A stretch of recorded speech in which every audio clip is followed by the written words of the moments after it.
Perkenalkan, nama saya Aris Maisha. Saya membawa tim di bagian SDM. Di sini ada Pak Pupu, kemudian Mas Gustian. Nah, kita akan coba flashback sih sebenarnya terkait dengan apa saja yang menjadi landasan terkait dengan HR portal itu seperti apa. Nah, seperti halnya kita melihat flashback sebelumnya bahwa Badan Pengelola Yayasan Pakuan Siliwangi sudah menertibkan atau merilis sebuah aturan kepegawaian baru di tahun 2024, di mana ini adalah aturan kepegawaian yang terbaru. Sebelumnya kita sudah memiliki di tahun 2016. Jadi hampir sekitar 8 tahun. 8 tahun kita belum melakukan sebuah revisi aturan kepegawaian. Maka dibuatlah sebuah landasan hukum terkait dengan regulasi-regulasi yang ada di pemerintah ataupun yang terkait dengan dunia pendidikan. Itu menjadi landasan diterapkan aturan kepegawaian tersebut di lingkungan Yayasan Pakuan Siliwangi, terutama adalah di Universitas Pakuan. Nah, izin kita sebagai diamanatkan oleh pimpinan dari yayasan dan universitas mensosialisasikan terkait dengan implementasi dari turunan peraturan kepegawaian tersebut yang dituangkan ke dalam aplikasi, namanya adalah HR Portal atau Human Resource Portal. Ini bagian dari yang roadmap dari yayasan sendiri. Di dalam tata kelola manajemen SDM, kita di bagian SDM mengembangkan sebuah tata kelola baru, yaitu berbasis informasi sistem, yaitu kita beri nama adalah HRIS, Human Resource Informasi System, yaitu bagaimana mengintegrasikan sistem kepegawaian, di mana kita sedang mendevelop juga memperbaharui namanya sistem kepegawaian atau SIMPEG, yang menjadi landasan terkait dengan data master dosen maupun tendik yang ada di lingkungan Universitas Papua. Nah, kalau kita lihat secara aturan di Unpad ini untuk kepegawaian itu terbagi menjadi 3. Ada dosen, ada pendik, kemudian ada dosen yayasan, dosen PNS. Nah, di mana dosen juga itu dibagi lagi. Ada dosen yang dikatakan dosen luar biasa. Begitupun tendik. Ada tendik tetap dan tendik kontrak. Terutama untuk penggunaan HR Portal ini, Bapak Ibu, ini diwajibkan hanya untuk pegawai tetap, dosen tetap, tendik tetap, kontrak yayasan. Kalau misalkan ada di lingkungan unit kerja Bapak Ibu di Fakultas Fisip, ada pegawai yang dilimpahkan alih statusnya ke PKM ya Pak SAS, itu tidak wajib untuk menggunakan HR Portal. Nah, saya ucapkan terima kasih kepada Bu Dekan, Bu Dr. Heni Suharyati, kemudian Pak Sasongko, Bapak Ibu Kaprodi atau struktural di lingkungan Fakultas Fisip, serta Bapak Ibu dosen maupun tendik yang hadir secara offline maupun online.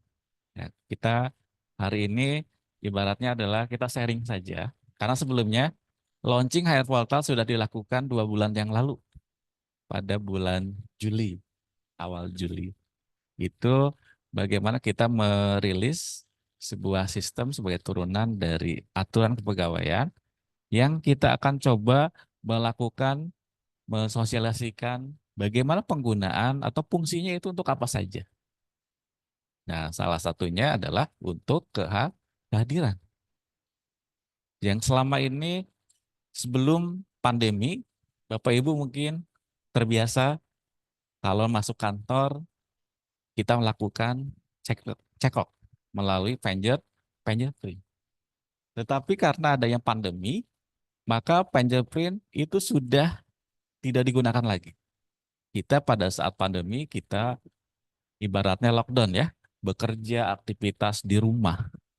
Nah, bagaimana menggantikan fingerprint? Nah, pada saat itu dikembangkanlah sistem kehadiran dengan menggunakan SISData. Di SISData, Bapak Ibu bisa lakukan melaporkan kehadiran secara online. Kita tidak usah hadir ke kampus, tapi kita bekerja, kita laporkan. Presensi masuk, check in, dan check out. Kita laporkan setiap aktivitas pekerjaan kita itu pada hari tersebut itu kita lakukan apa saja, kita laporkan.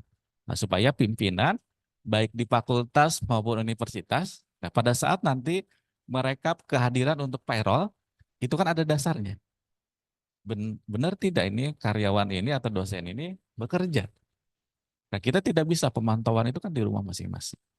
Nah, alhamdulillah seiring berjalannya waktu kan COVID sudah berlalu, kita sudah masuk ke era normal. Tapi setelah masuk ke era normal ini, di Unpad sendiri belum ada sistem pengganti ceklock tadi. Tadinya kita ingin menerapkan sistem ceklock, fingerprint. Nah, tetapi di era digital sekarang, kalau kita masuk ke ceklock saja, berarti fungsinya hanya untuk kehadiran saja. Padahal di kepegawaian kan banyak. Hak dosen bisa di dalam aturan kepegawaian ada yang dinamakan nanti cuti. Kemudian kita pun ada kalau dosen tugas keluar kota untuk penelitian atau tridharma, ada benchmarking atau MOU. Nah, bagaimana mekanisme pelaporannya? Nah, maka di HR Portal ini, Bapak Ibu, itu merupakan salah satu fitur sedia di dalam HR Portal. Nah, kita coba pertama akan membahas terkait dengan jam kerja, hari dan jam kerja. Nah, berdasarkan aturan kepegawaian, setiap pegawai tetap yayasan, baik itu dosen tetap maupun tendik, itu dalam satu hari itu mempunyai kewajiban jam kerjanya adalah 7 jam per hari atau 40 jam dalam satu minggu. Nah, di mana kita mengenal hari masuknya itu kalau di Pakuan kita tetap full dari hari Senin sampai hari Sabtu. Nah, banyak di tempat lain seperti di kampus-kampus lain itu hari Sabtu libur ya, hari Sabtu libur. Nah, karena mereka jam kerjanya satu hari 8 jam. Nah, kita mau tidak mau hari Sabtu tetap masuk. Nah, tapi konsekuensinya adalah jam kerja kita itu hari Senin sampai Kamis, kita mulai masuk itu jam 8, pulang jam 3. Kalau hari Jumat itu lebih cepat, jam 8 sampai jam 2. Kemudian hari Sabtu jam 8 sampai jam 3. Nah, ada lagi di Pakuan sendiri khususnya di Tendik ya, ada shift sore kalau tidak salah, shift siang. Nah, itu beda lagi. Kalau shift siang berarti menyesuaikan di aturan ini mulai dari jam kerjanya itu mulai dari jam 2. Jam 2 sampai jam 8. Jadi yang shift sore itu tidak usah hadir jam 8 ke kampus dulu karena pengen tidak telat. Tidak ya. Yang penting hadir sesuai dengan jam kerjanya masing-masing. Minimal 7 jam itu terpenuhi. Jadi kalau Bapak Ibu sekarang kan kita masuk jam 8 ya. Masuk jam 8, kemudian telat. Karena ada hal tertentu kita terlambat, setengah 9 baru nyampe kampus dan cek log. Nah di sini kita ada berarti telat selama berapa menit? 30 menit. Nah kalau misalkan kita pulang jam 3, maka kita jam kerjanya kurang. Maka harus cek lognya dilebihkan selama kita telat. Misalkan 30 menit berarti pulangnya jam 15.30. Nah, itu terkait dengan hari dan jam kerja yang tertuang di dalam aturan kepegawaian.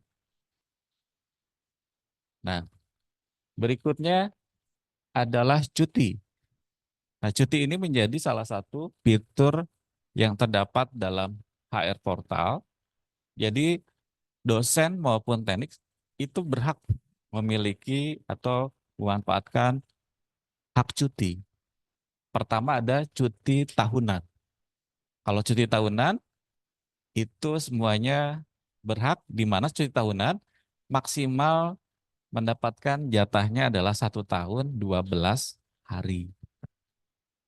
Nah, jadi silakan bisa manfaatkan waktu cutinya untuk tahunan bebas di hari kapanpun, tapi tetap proses pengajuannya approval diketahui oleh pimpinan unit kerja.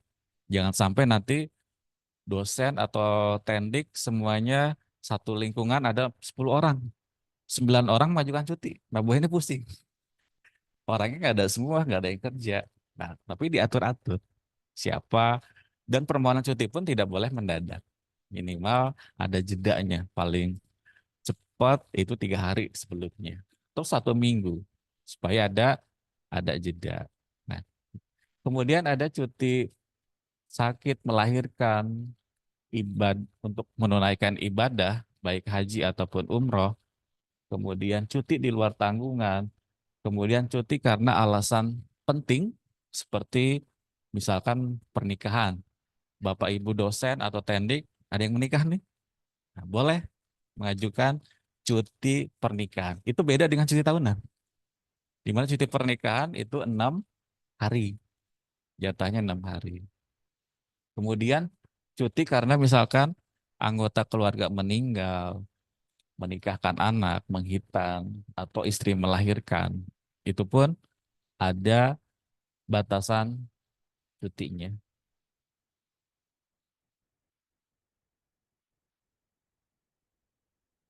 Nah, seperti ini. Ini yang cuti tahunan. Jadi 1 tahun 12 hari jatahnya. Tetapi kalau bagaimana, ada pertanyaan. Kalau di perusahaan kan, kalau cuti tahunan itu tidak digunakan, biasanya bisa diuangkan ya. Nah, untuk di kita belum ya. Untuk di kita belum bisa dan tidak akumulasi. Jadi kalau 1 tahun ini dari 1 Januari sampai 31 Desember tidak digunakan ya hangus. Tidak bisa misalkan di tahun depan karena tidak digunakan jadi 24 hari. Tidak. Ya. Kemudian sakit di sini. Nah, sakit di sini antara sakit di fitur cuti dan di fitur izin, nanti Bapak Ibu lihat di HR Portal, itu memiliki fungsi yang berbeda. Kalau fungsi sakit yang ada di cuti, itu untuk durasi sakitnya yang lebih dari 1 hari. Kalau misalkan Bapak Ibu di opname kan nggak mungkin dalam 1 hari. Kita tidak bisa izin, maka kita harus mengajukan cuti sakit.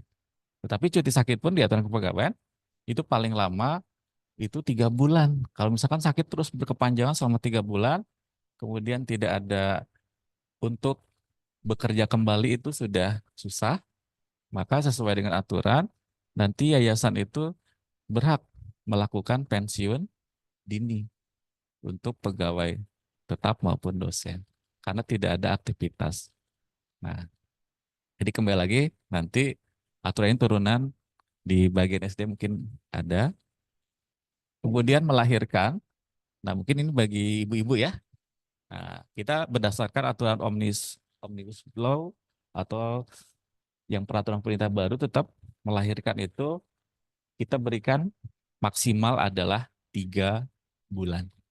Jadi cuti melahirkan 3 bulan dan bisa mulai diambil 15 hari sebelum melahirkan. Jadi 2 minggu sebelumnya kita ibu-ibu bisa mengambil cuti tersebut. Kemudian ibadah haji. Ibadah haji pun diberikan cuti selama 45 hari. Karena durasi normal kan 40 hari. Nah, ditambahkan 5 hari untuk persiapan atau setelahnya untuk istirahat. Nah, tapi untuk haji kan itu sudah jelas ya, 1 tahun 1 kali. Nah, bagaimana dengan umroh? Umroh pun di dalam aturan di sini sudah dituangkan. Jadi umroh diberikan cutinya sebanyak 14 hari. 14 hari ini adalah 14 hari kerja. Jadi hari libur, hari Minggu nggak dihitung. Jadi hari kerja, Senin sampai Sabtu. Nah, kemudian bagaimana kalau misalkan kita tahun sekarang mau umroh di awal tahun, kemudian di akhir tahun kita umroh, silakan. Tapi ada batasan, maksimal 1 tahun itu 2 kali ibadah untuk umroh. Kalau 3 kali, berarti ada banyak, ada lebih dari 30 lebih hari sebulan untuk cuti ibadah. Nah, kemudian ada lagi cuti di luar tanggungan. Nah, artinya cuti ini adalah cuti kayak seperti misalkan dosen studi lanjut di luar negeri misalkan, yang memakan waktu lama nggak pulang-pulang ke kampus bertahun-tahun. Nah, itu tidak ditanggung. Kemudian ada juga cuti ya seperti tadi ya, pernikahan itu 6 hari. Kemudian untuk keluarga yang meninggal, kemudian menikahkan anak, ada hitanan, baptis, itu maksimal 3 hari. Jadi ini yang menjadi salah satu turunan dari aturan kepegawaian yang kita tuangkan ke dalam aplikasi HR Portal. Nah, kita akan coba Bapak Ibu melihat.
Ya. Baik, Bapak Ibu, kita lanjutkan kembali. Nah, di sini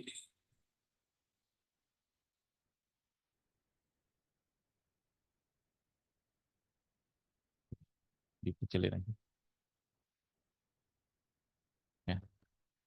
Nah, baik, ini adalah aplikasi HR Portal yang bisa diakses oleh Bapak Ibu secara online, baik itu di handphone maupun laptop, di rumah pun bisa, tapi nanti ada semacam rule, aturan.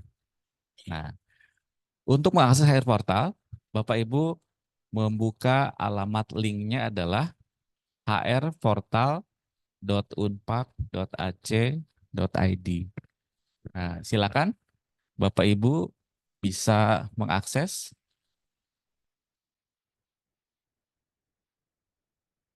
Ya.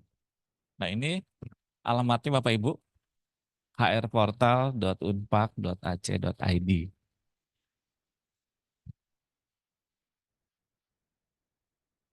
Kelihatan Bu? Gustian.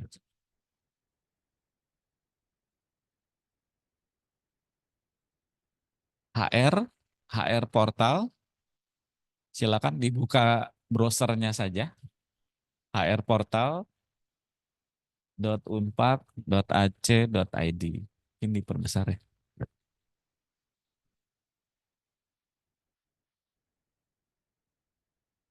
Ada Bu? HR Portal, ya itu.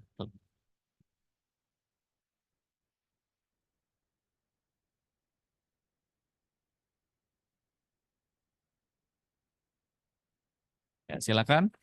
Bagi Bapak Ibu yang hadir secara online, nah silakan bisa diketikkan juga linknya hrportal.unpad.ac.id. Nah, kalau sudah kebuka, di sini kan kita akan memasukkan username dan password. Nah, karena di sini kita terbagi kepegawaian itu antara dosen dan tendik, kita pisahkan. Kalau dosen, untuk loginnya itu username dan passwordnya mengacu ke login SIMAK. Username-nya adalah NIDN, passwordnya adalah yang ada di SIMAK. Kalau default kan NIDN plus 2 digit tanggal lahir. Kalau misalkan ada kendala, Bapak Ibu dosen yang tidak bisa login, silakan nanti bisa menghubungi Pak Pupu atau Pak Gustian untuk di non, untuk di reset. Kemudian kalau Tendik bagaimana? Tendik mengacunya ke SIS data dengan username-nya adalah NIK dan passwordnya yang ada di SISData yang sebelumnya mungkin sering buka SISData untuk Tendik.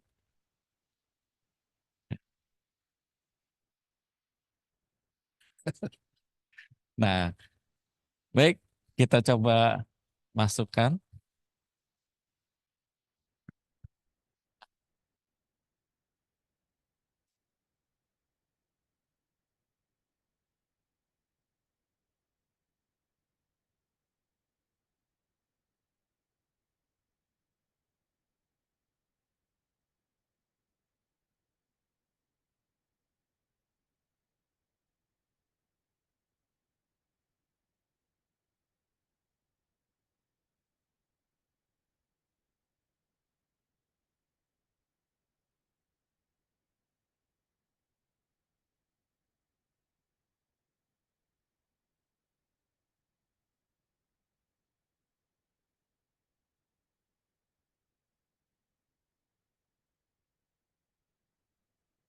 Nah,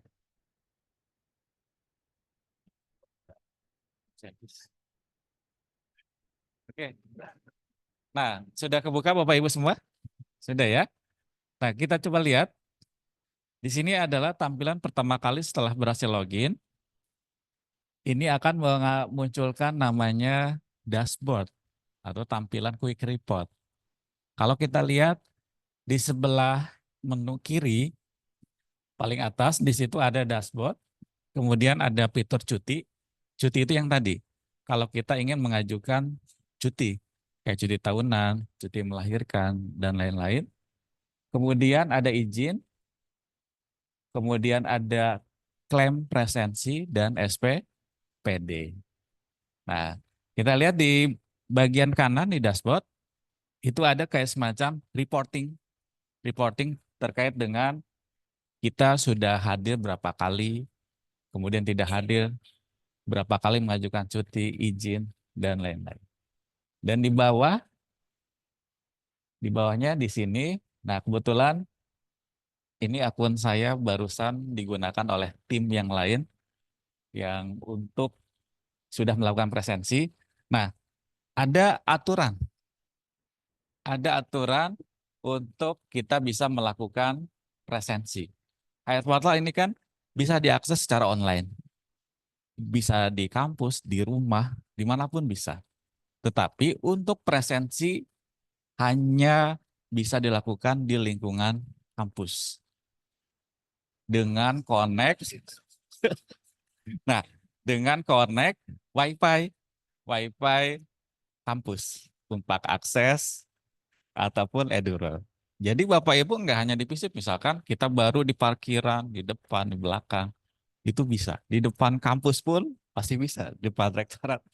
Yang penting handphone kita atau laptop terkoneksi internet. Nah, bagaimana dengan fitur lain? Cuti, izin, atau klaim presensi atau SPPD bisa dimanapun. Di rumah bisa. Khusus absen. Ini seperti halnya sama mekanisme kerjanya seperti fingerprint. Fingerprint tetap aja harus ke kantor. Nah, pada saat kita membuka, di sini akan muncul presensi masuk.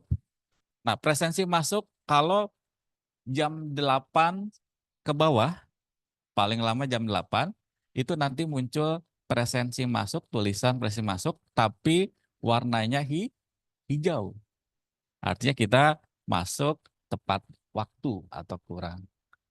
Tetapi kalau misalkan kita telat 1 menit saja, jam 8 lewat 1 menit, maka warnanya menjadi oranye. Dan kita harus mengisikan alasan telatnya itu apa. Nah, tuliskan saja parkiran macet atau motor mogok dan lain-lain. Ya. Nah, jadi sekarang silakan Bapak Ibu bagi yang belum check in langsung saja check in walaupun telat nggak masalah ya nggak masalah karena ini kan kita baru uji coba kita baru trial dan menurut pimpinan baik Warek 2 dan Yayasan efektif penggunaan HR Portal kita mulai tanggal 16 September ajaran baru di semester ganjil. Nah, ada Bu, nanti kita bahas. Kalau lupa password, lupa check innya ada di sini Bu, ada di sini. Kebetulan ini tim saya yang lain menggunakan, jadi akan muncul namanya selamat bekerja dan lupa berat. Ini artinya sudah kita check in. Ini akan hilang kalau sudah durasinya 5 atau 10 menit. Nanti akan hilang sendiri. Nanti akan muncul presensi keluar. Ingat ya, presensi keluar jangan Bapak Ibu diklik sekarang juga. Nanti sudah masuk keluar lagi. Ya. Jadi mulai presensi keluar itu jam pulang antara jam 3 ke atas, ya. Nah, kemudian di bawah ini ada namanya kalender. Ada dashboard kalender. Kalender ini menuangkan histori presensi Bapak Ibu. Misalkan ada warnanya beragam kan? Ada hijau, ada merah, ada hitam. Hijau berarti menandakan kita masuk tepat waktu. Masuk dan pulang. Dan waktu durasi kerjanya 7 jam. Nah, kemudian bagaimana kalau merah? Merah berarti tidak masuk. Kalau hari libur nanti tidak usah diisi. Karena nanti akan ada catatan libur ya atau cuti bersama pun ada merah. Kemudian bagaimana kalau telat? Kalau telat itu nanti warnanya hitam. Nah, tetapi dari hitam walaupun kita telat, misalkan saya datang setengah 9, maka awalnya itu hitam. Tapi pada saat cek pulang, saya itu tidak pas jam 3, tapi saya jam 4. Maka yang tadinya hitam berubah menjadi hijau. Nah, contohnya seperti ini. Saya cek masuk jam 8:01. Tadinya hitam, tapi saya pulangnya jam 15:44. Nah, ada keterangan di sampingnya telat, tapi hijau. Artinya jam kerjanya sudah sesuai, terpenuhi. Ya. Nah, nanti Pak kita.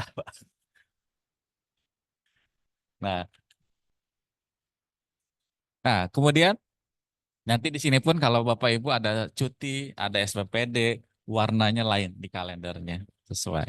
Kemudian nanti di bawah pun ada nanti daftar karyawan atau dosen yang sedang cuti itu akan dilihat oleh semua user, oleh karyawan, baik itu pimpinan, dosen, nanti akan kelihatan. Oh, si dosen ini atau karyawan ini sedang cuti. Nanti akan terpantau oleh fakultas maupun oleh universitas. Nah, jadi tujuannya untuk monitoring.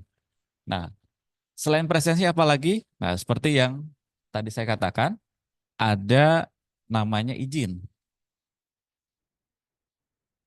Nah, di sini ada menu izin. Izin ini ada dua, izin karena sakit atau izin karena keperluan tertentu. Misalkan ada dinas atau ada alasan mendesak. Nah, izin di sini itu adalah hanya untuk keadaan darurat. Ya seperti misalkan awalnya saya hari ini mau niat masuk, tetapi pada pagi hari ternyata harus mengantarkan anak ke sekolah, ada rapat. Yang rapatnya itu ya dari pagi sampai sore, kemungkinan tidak bisa masuk. Nah, artinya saya langsung saja membuat ke air portal, izin ada keperluan, alasan, dan difotokan dokumennya. Misalkan ada undangan rapat, anak kirim.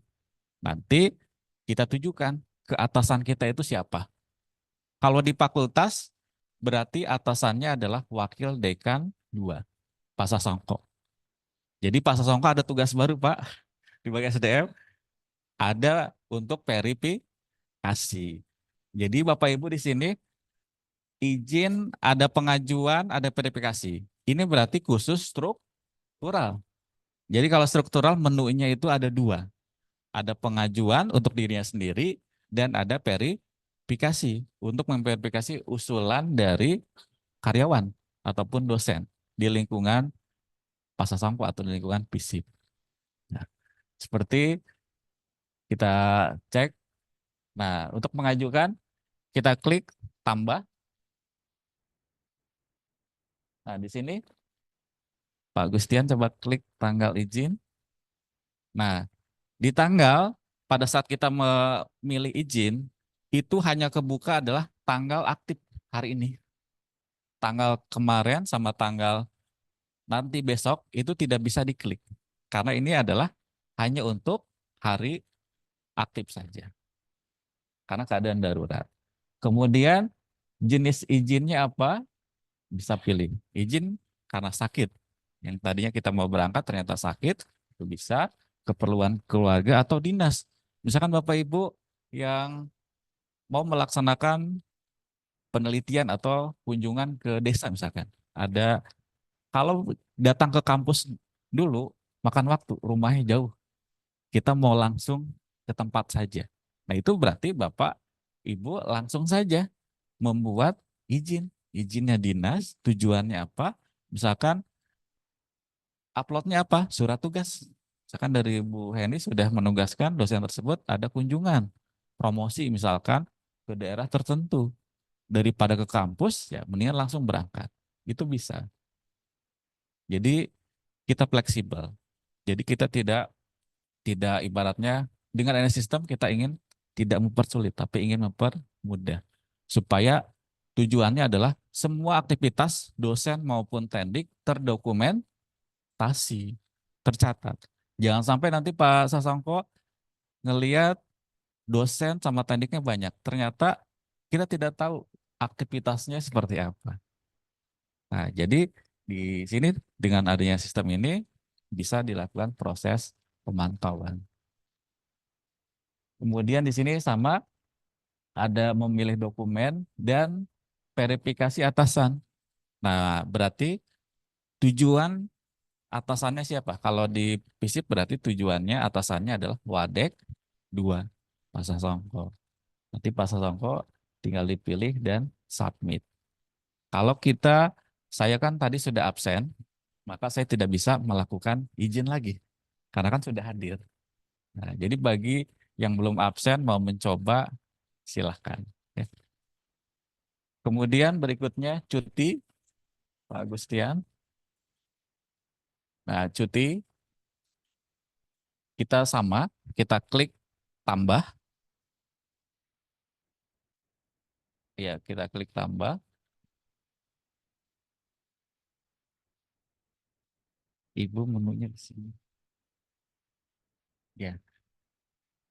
Nah, di halaman kolom cuti, di sini pertama kali kalau Bapak Ibu ingin mengajukan cuti, misalkan cuti tahunan, kita pilih jenis cutinya itu apa. Di sini banyak. Misalkan cuti tahunan. Ya. Nah, nanti ini akan otomatis Bapak Ibu ya. Kalau misalkan Bapak Ibu ingin cuti tahunan, sekali pengajuan cuti, bisakah kita langsung 12 hari? Enggak. Kita maksimal sekali pengusulan cuti, maksimal adalah 6 hari. Jadi kalau mau pengajuan cuti ya maksimal 6 hari. Dan nanti jatah cutinya akan berkurang. Jadi by system. Misalkan kita sudah 6, kita mau mengajukan lagi 10, maka akan terkunci, nggak bisa. Pengajuan cuti Anda gagal. Nanti akan muncul jatah cuti Anda tersisa berapa lagi. Jadi sesuai dengan limit atau kuota yang tersedia. Kemudian tuliskan lamanya cuti, tujuan, dokumennya apa. Biasanya kalau mau cuti tahunan, pegawai atau dosen membuat surat permohonan dulu ke Wadek 2, kemudian ditandatangani, bukti itulah yang di-upload. Yang nanti akan terverifikasi tidak hanya oleh Pak Sasongko, tapi juga oleh bagian SDM Universitas, oleh Bu Warek 2. Nah, jadi kita pilih atasan dan submit. Nah, kemudian tadi pertanyaan Bu Dekan, bagaimana kalau lupa? Kita check in masuk, tapi keluarnya pulangnya lupa. Nah, kita bisa melakukan di sini ada namanya klaim presensi. Jadi Bapak Ibu jangan khawatir, Pak saya sebenarnya masuk, tapi saya lupa. Nah, silakan bisa klaim, menyatakan di hari tersebut Bapak Ibu memang hadir. Tetapi di sini ada batasannya. Caranya sama, kita klik tambah. Nah, di tanggal presensi nanti akan muncul 2 hari ke belakang. Jadi yang bisa diklaim itu adalah 2 hari ke belakang. Jadi tidak bisa kita yang 7 hari dan lain-lain, nggak bisa. Maksimal 2 hari. Kemudian nanti kita tinggal masukkan saja jam masuk, jam keluar, tujuan, dan buktinya. Biasanya kan kita sering ada dokumentasi ya, misalkan ada foto kegiatan ataupun ya pimpinan tahulah bahwa di hari tersebut kita hadir, kita buktinya misalkan nggak ada foto, kita tertulis via WA saya, Pak, saya mau klaim presensi hari kemarin saya lupa check out, kata Pak Songko, iya oke, nah bukti itu saja WA-nya kita capture, kita upload, nanti bisa diklaim Pak Sasongko, kemudian verifikasi, nanti bagian SDM Pak Pupu atau Pak Edi ya, nanti melakukan verifikasi lagi, pengecekan. Oh ternyata bisa diklaim. Nah, seperti itu. Jadi tidak usah khawatir ya Bapak Ibu, ada sarana klaim presensi. Nah yang terakhir ada SPPD. Nah apa itu SPPD? Nah kalau SPPD itu kalau dosen tadi kan sering perjalanan dinas ya, yang memakan waktu tidak hanya 1 hari, bisa 2 hari atau 3 hari lebih. Kayak kemarin visip benchmarking ya, Bu. Nah, nah kemarin misalkan visip benchmarking ke Lombok, Pak, ada 4 hari. Nah, jadi rombongan yang ikut ke sana itu dilaporkan, dilaporkan ke dalam sistem. Di sini bisa langkahnya tambah.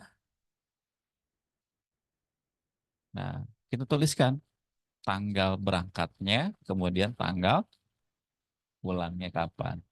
Kemudian pilih jenis SPPD-nya, apakah untuk dinas, seminar atau workshop, kerjasama atau benchmarking. Jadi bebas. Benchmarking saja. Ya, bagian dari benchmarking. Ya. Jadi silakan pilih tujuan, keterangan, dan jangan lupa nanti di sini misalkan kemarin ke Lombok pakai transportasi umum ya. Nah, pesawat berarti transportasi umum. Kemudian tambahkan di sini tambahkan siapa yang pesertanya. Jadi yang membuat ini bisa bisa hanya satu orang Bu. Pak Sasongko aja. Misalkan Pak Sasongko buat, kalau Pak Sasongko ikut berarti Pak Sasongko pun dituliskan ke dalam sini.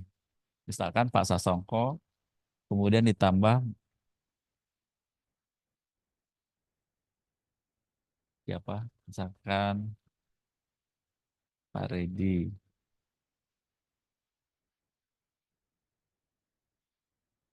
Ada 2 Bu. Di hukum ada. Nah, contoh misalkan banyak ya. Misalkan banyak. Nah, nanti tinggal dituliskan. Kalau misalkan kegiatan ini melibatkan dari Pak Sasongko sendiri sebagai pimpinan dari fakultas atau SDM, maka yang verifikasinya adalah Bu Dekan. Tapi kalau Pak Sesongko tidak ikut, maka dosen-dosen itu tujuan atasannya adalah Pak Sesongko. Kalau dekan ikut, nanti apa rektor Bu atau bagian SDM. Nah, jadi warek dua. Jadi Ibu warek dua, ya. Jadi supaya warek dua atau pimpinan SDM universitas mengetahui bahwa Bu Dekan FISIP sedang tidak di kantor atau sedang tidak di tempat. Nah, ya. Nah, kalau sudah, nanti langkah berikutnya adalah verifikasi.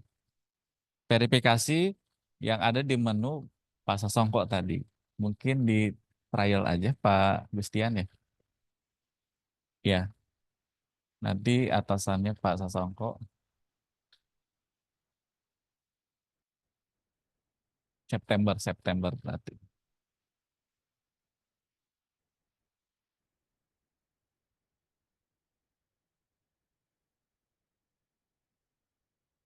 Silakan benchmarking ke Lombok.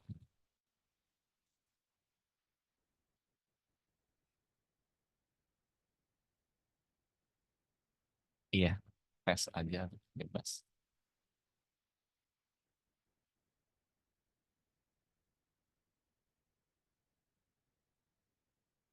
Kan Pak Reddy pasal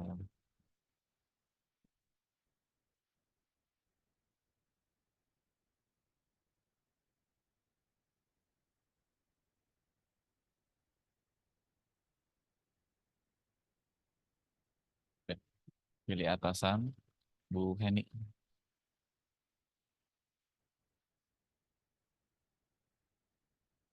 N-nya 2.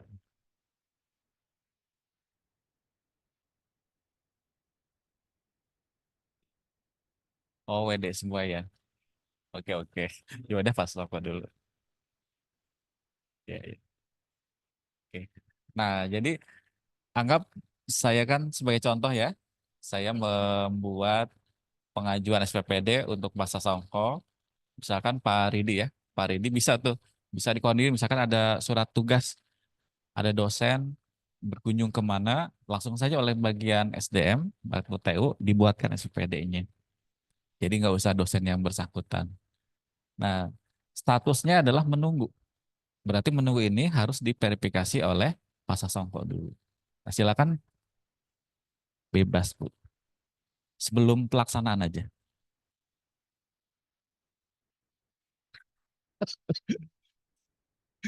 Ya, harus lapor dulu aja. Iya, nggak boleh lupa. Silakan Pak Sasongko bisa dicek di HR portalnya. Mas Indra dibantu.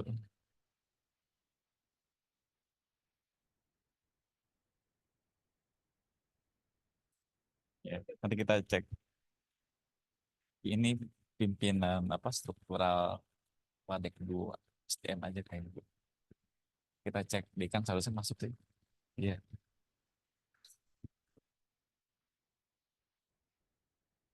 Kalau cuti untuk cuti tahunan 12 Bu.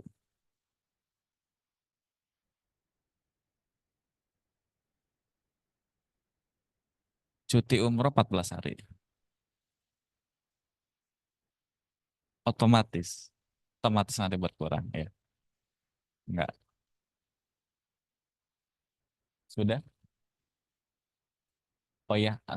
Nah, nanti pas Songko di situ kan ada tambah berkas ya. Biasanya ada surat tugas atau misalkan ada biaya tertentu undangan ya, upload saja di situ. Testing saja dummy di situ.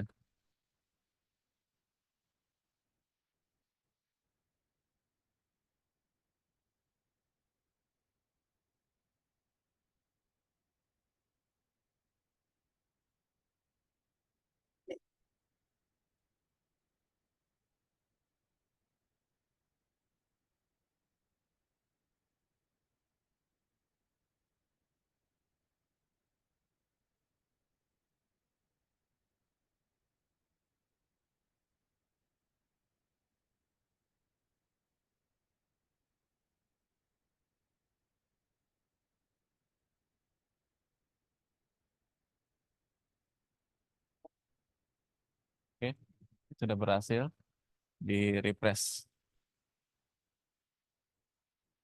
Oke. Nah, statusnya berubah Bapak Ibu ya. Jadi menunggu verifikasi SDM. Berarti artinya sudah dilakukan verifikasi oleh bagian pimpinan SDM di fakultas, tinggal di sisi universitas. Nah, silakan Pak Gustian.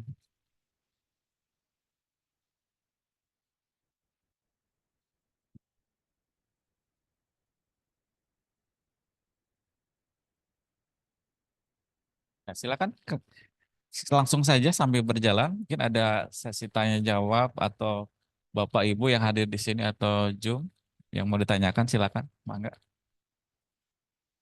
Saya Pak, Ya, silakan Bu. Iya. Paris. Ibu tugas belajar yang dibiayai Dikti atau masih tetap mengajar, Bu?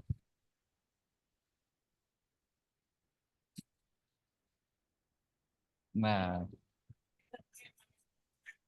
oke, oke. Nah, LPDP ya,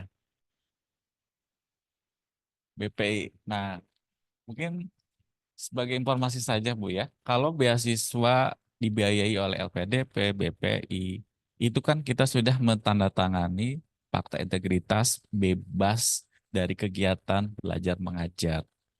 Artinya, boleh mungkin secara apa administrasi di sini dijalankan, tapi pelaporan di PDDikti disimak tidak boleh ada nama ibu. Kalau di aktivitas mengajar di PDDikti ada nama ibu, nanti ibu kena temuan, ibu kena penalti. Si biaya sudah bebas belajar, mengajar, tapi masih ada aktivitas. Kan di BKD pun bisa kan izin belajar, nggak harus ada aktivitas. Nah, jadi Ibu kalau seperti itu ya nanti mungkin dicek lagi ya di prodi ya, disimak karena acuan dari Perdikti itu disimak, di jadwal simak itu nggak usah dimunculkan. Nah, ya kemudian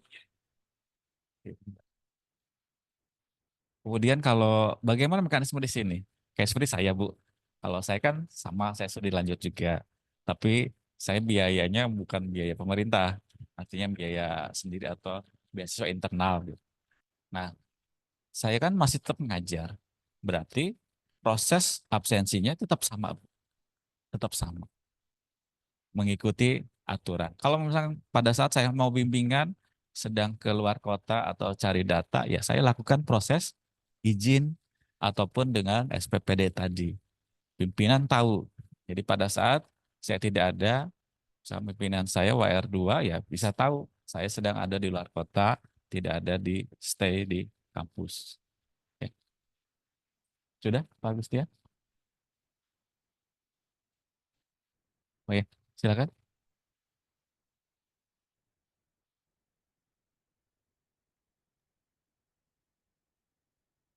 Paris, Paris. Yuk, silakan Pak. Ya, terima kasih. Saya dengan Yuyus Paris. Oh, Pak Eh, Yuyus. ya, sehubungan dengan kehadiran aja dulu deh. Kalau perkara yang itu kayaknya perlu latihan terus-menerus ya. Eh, Tadi kalau seandainya terlambat, ya Pak ya, punten. Terus ditambah jam pulang ya Pak ya, Iya, supaya betul Pak. eh, menjadi impas begitu ya. Nah sekarang kalau dibalik punten ya Pak ya, kalau saya memang anti mainstream, jadi berangkat itu pagi Pak. Pertama untuk menghindari kemacetan dan kedua untuk mencari kenyamanan parkir. Jujur aja, terlambat parkir wah sangat tersiksa kalau di ya. Nah, apakah eh, waktu berjalan di dalam kehadiran tadi dimulainya jam 8 atau sebelumnya bisa saya mengklik Pak? Ya, sudah Pak. Ya, jam berapa Pak kalau pagi-pagi? Ya, baik. Ada pertanyaan kedua Pak atau cukup? Ya, artinya gini, punten, belum belum selesai. Nah, kalau misalkan dimulainya, karena saya berangkat itu biasanya setelah sholat subuh, Bapak, punten ya. Jadi silakan Bapak tanya ke satpam yang membuka gerbang pertama itu selalu untuk saya mereka hafal itu Pak. Nah, kalau pulangnya kita hitung dari limit waktu saya check in ya, kemudian dihitung 7 jam. Bolehkah saya mengisi menutupnya di 7 jam? Artinya kalau saya tiba di kampus jam 5, itu jam 12 atau jam 1 saya menutupnya, bisakah, Bang? Terima kasih Pak Aris, itu aja. Iya, Ya. baik. Terima kasih Pak Yuyus. Nah, mungkin pertanyaan ini mewakili dari teman-teman dosen atau teknik yang pertanyaan sama ya. Nah, kita kan dalam sebuah organisasi atau di perusahaan atau sebuah instansi pekerjaan, ada kan aturan yang regulasi tertentu yang dinamakan jam masuk kerja. Kalau di Unpad itu dimulai jam 8. Bagaimana kalau misalkan datang lebih cepat, misalkan jam 7, kayak misalkan daripada nanti kesiangan, kena macet atau apa, mendingan lebih awal. Nah, tapi kalau di sistem Pak, tetap kita memulai proses jam kerja itu startnya jam 8. Kayak seperti kita pernah bekerja mungkin bagi dosen yang sebelumnya di perusahaan, itu pun sama. Cekclok jam 8 pasti ingin jam 8 kurang, ya sudah ada di situ. Jam 7 pun cekclok tetap aja dihitungnya jam 8. Nah, bagaimana kalau misalkan dosen pengajarnya ada jadwal jam 7. Kemudian ada juga dosen yang mengajarnya jam 5 atau kelas malam. Nah, di sini dibedakan Pak. Yang dimaksud dengan kehadiran, ini nanti kan mengacunya transport. Ke transport harian, di mana transport kita kan per hari 25.000.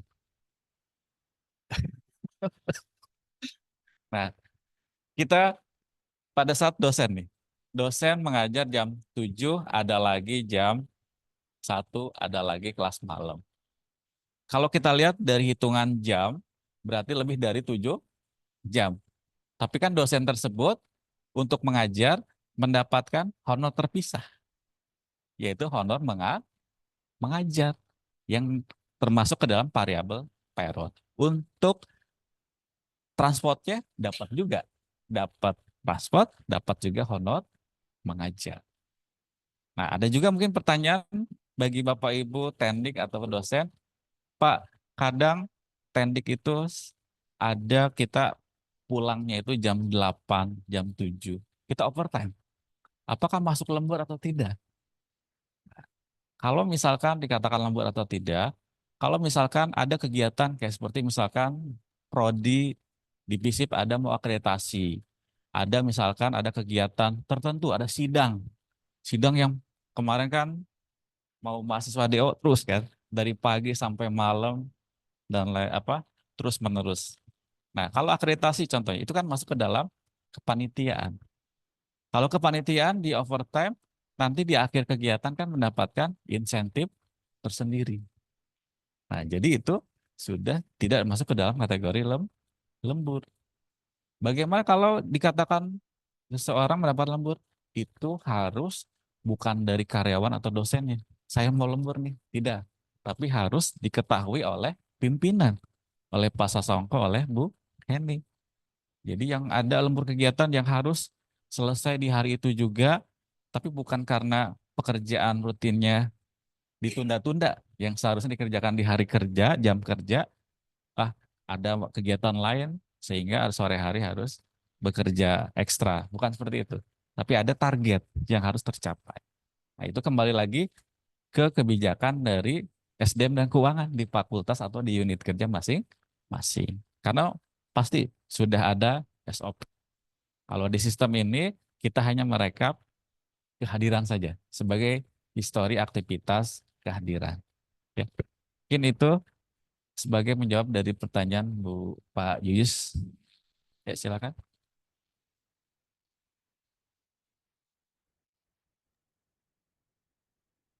Aris, saya mau ada pertanyaan, Pak.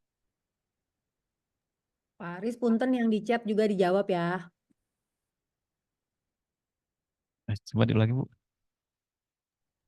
Pertanyaan yang di Ke chat, punten. di chat, di chat dan raise hand ya, Pak Aris. Ada raise hand, ada chat. Saya juga mau bertanya Pak Betul. Aris. Check out-nya malam Ada di saja. chat juga mau Enggak, langsung bertanya. jauh. Kasih. Jadi langsung hijau, Bu. Ya, walaupun datangnya Ibu jam 10, ya karena overtime tadi lebih dari 7 jam, silakan. Ya, silakan coba di chat Zoom. Pak Aris yang raise hand juga ya Pak Aris. Oh iya, silakan Bu Rini. Oke, baik. Ini terima kasih Ya. Pak Aris. Ini kebetulan saya merangkum dari beberapa teman, makanya kayaknya agak ada beberapa pertanyaan. Pak, libur semester kayak sekarang ini tetap harus isi absen ya Pak ya? Itu yang pertama. Apa saya baca aja, baca aja ada beberapa sih Pak? Atau satu-satu? Oh iya.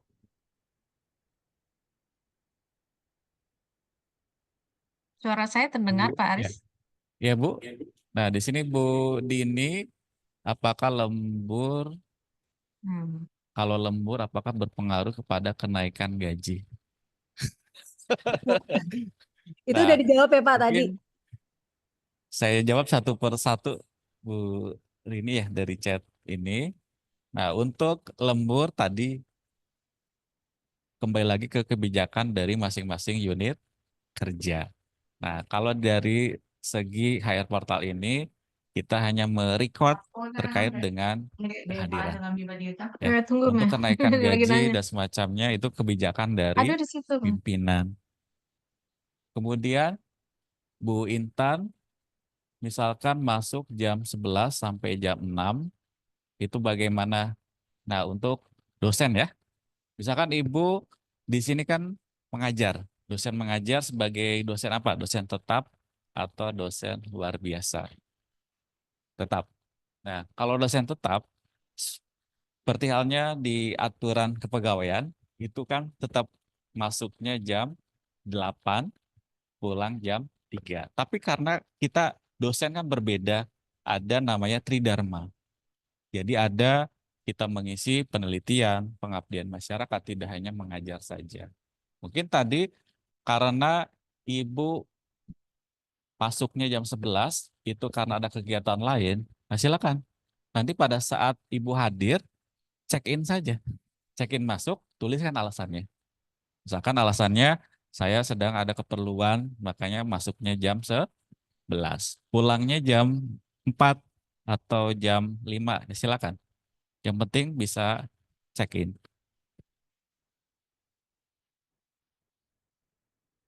Tujuh jam.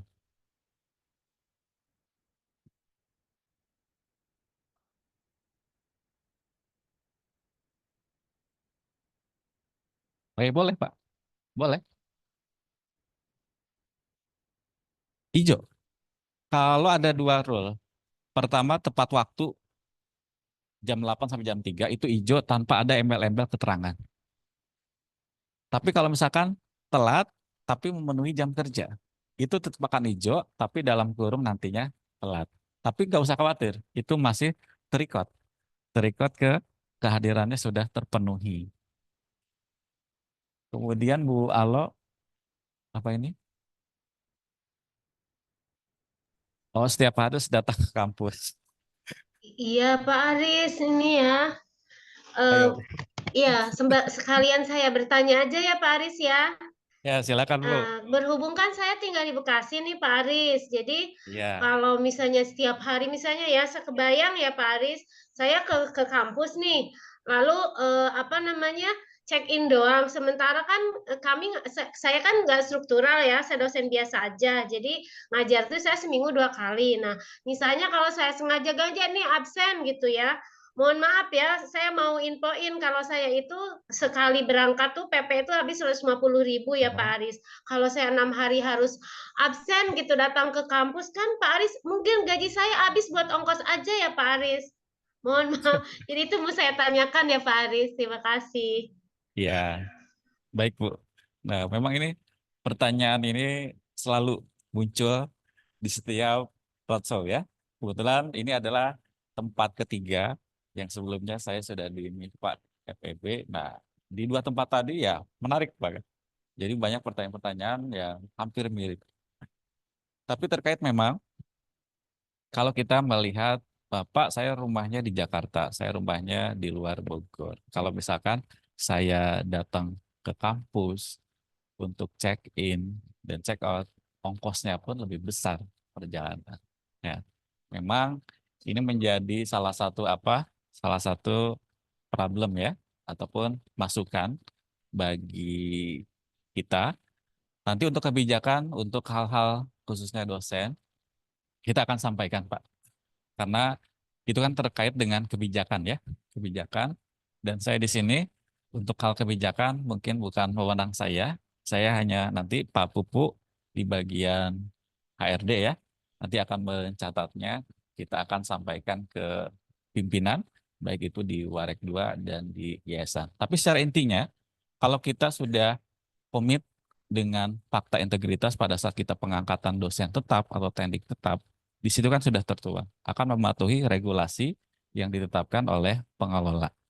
Kayak seperti kita, contoh yang paling mudah di kampus organisasi pendidikan. Contohnya kampus-kampus baik swasta atau negeri, kalau yang sudah tetap jam kerjanya sama. Kayak di IPB, Trisakti, Mercu, Gundar, itu mereka dosen itu stay jam 8, pulang jam 5, hari Sabtu libur. Tapi mungkin mereka bisa seperti itu karena tadi dari segi pendapatannya, salary-nya sudah ideal, sudah ideal. Nah, sedangkan kalau di Pakuan mungkin kita masih sedang-sedang saja, ya, jadi tahapan menengah. Hal ini menjadi salah satu masukan yang kita insya Allah akan sampaikan ke pimpinan. Untuk kebijakan-kebijakan terkait dengan hal tersebut, nanti akan diinformasikan oleh pimpinan biasanya nanti ke Wakil Dekan 2 ya, Pak Sasongko ya, terkait aturan turunan. Nah, tapi nggak masalah, ini sebagai masukan ya Bu Alo ya, nanti kita akan sampaikan. Ya, baik, terkait tadi Bu Rini, sekarang kan sedang suasana libur ya. Nah, kalau misalkan sebenarnya kalau Bu Rini kan sebagai struktural itu sebenarnya harus wajib isi Bu. Karena kan struktural dia harus rutin, tiap hari itu harus ada di stay, melakukan koordinasi terkait dengan proses akademik, pembelajaran itu di kantor untuk struktural ya. Apalagi kalau untuk dosen ya sekarang makanya kita sekarang sedang ada sosialisasi. Makanya HR Portal ini kan belum resmi digunakan, kita masih trial sampai 15 September supaya dosen atau tendik mengenal atau terbiasa. Apalagi dengan kebijakan di aturan kepegawaian baru kan seperti itu. Berdasarkan aturan bahwa pegawai atau dosen harus hadir sesuai dengan jam kerja yang tertuang di dalam aturan kepegawaian. Ya, ya silakan Pak Roni.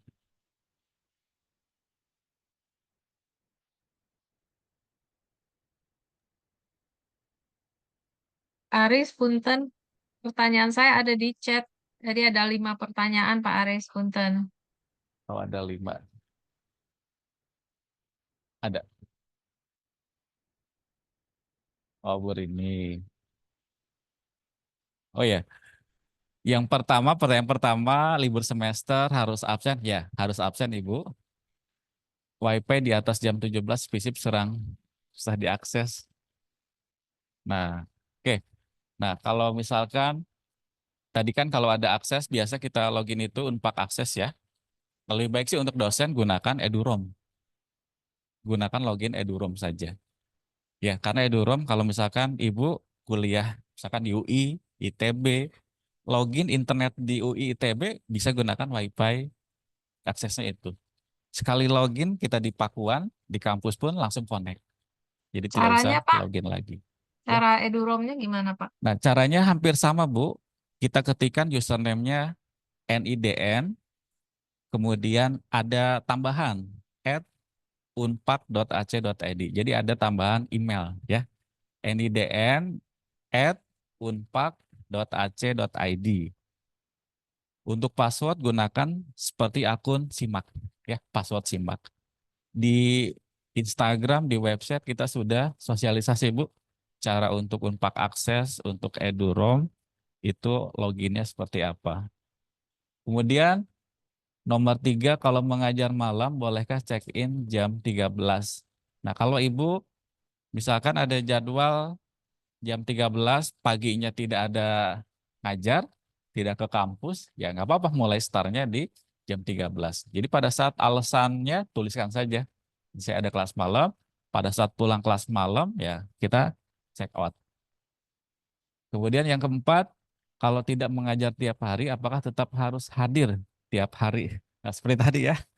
Jadi konsekuensi dari apalagi struktural, yaitu wajib. Karena kan struktural sudah include ada tunjangan strukturalnya. Kemudian apakah sudah ada aplikasi HR Portal di Play Store?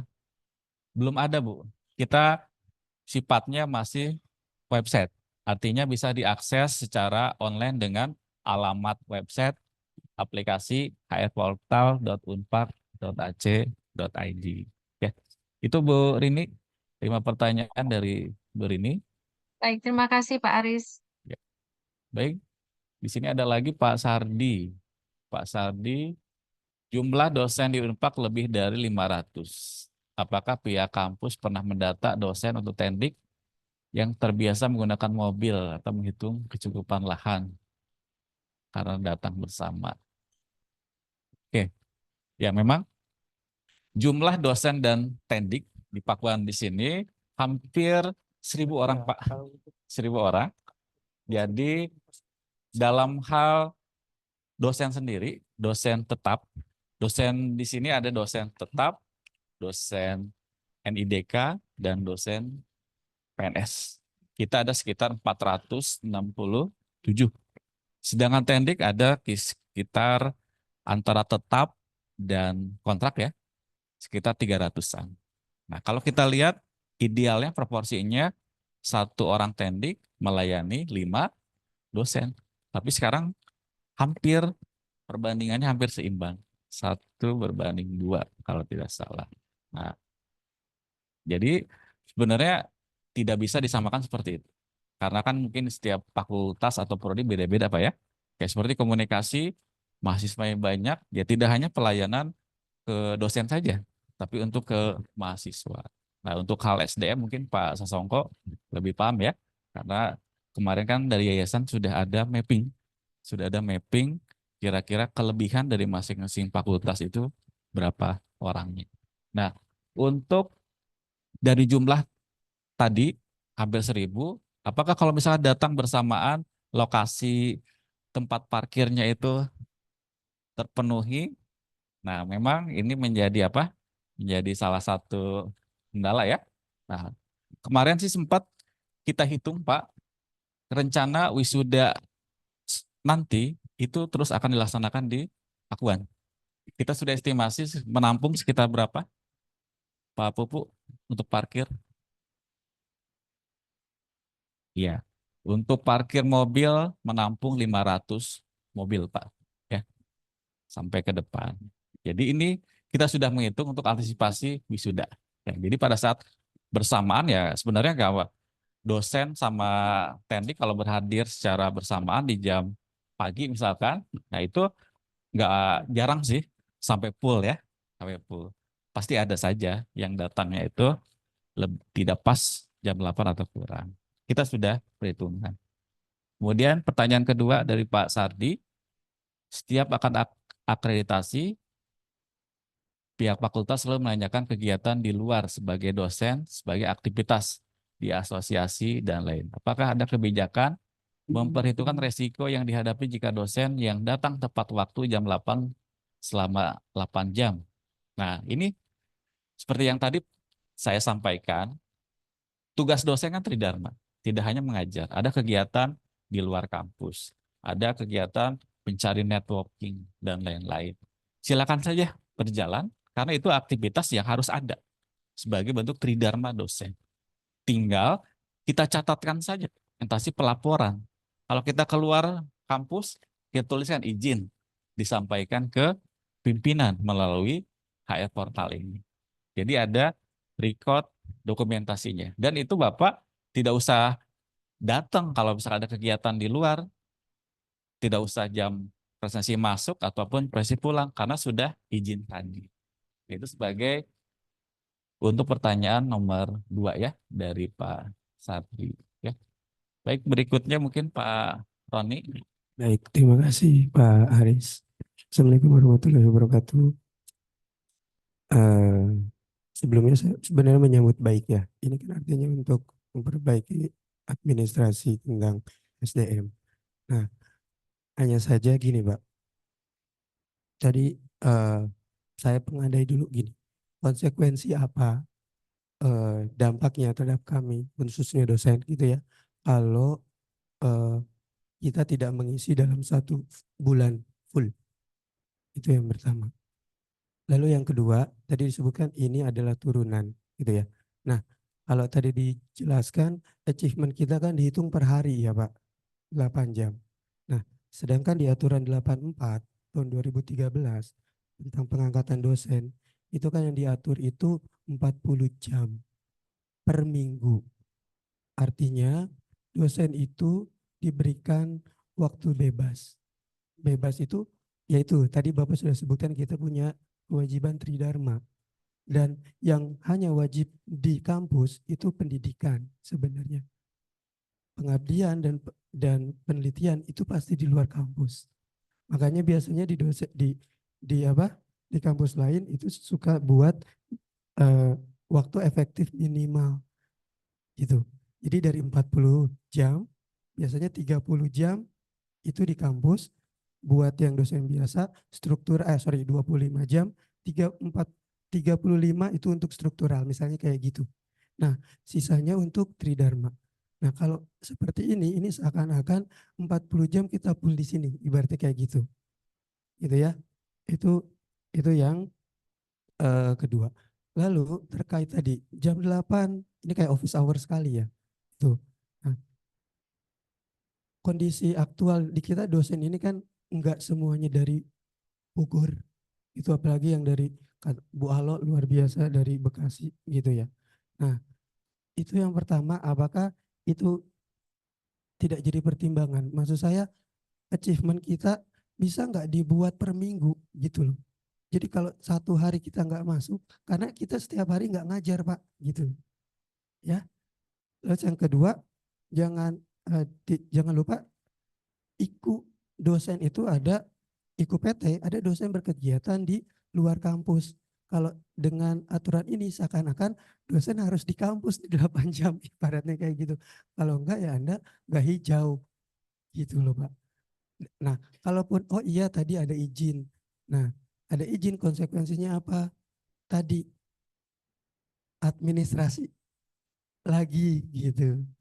Sedangkan ya balik lagi konsekuensi dosen, yes, tapi bukankah kita akan lebih baik menghabiskan waktu untuk riset ataupun pengabdian dibandingkan saya untuk Pak Sasongko saya izin ya Pak, belum tentu Pak Sasongko juga standby kayak gitu.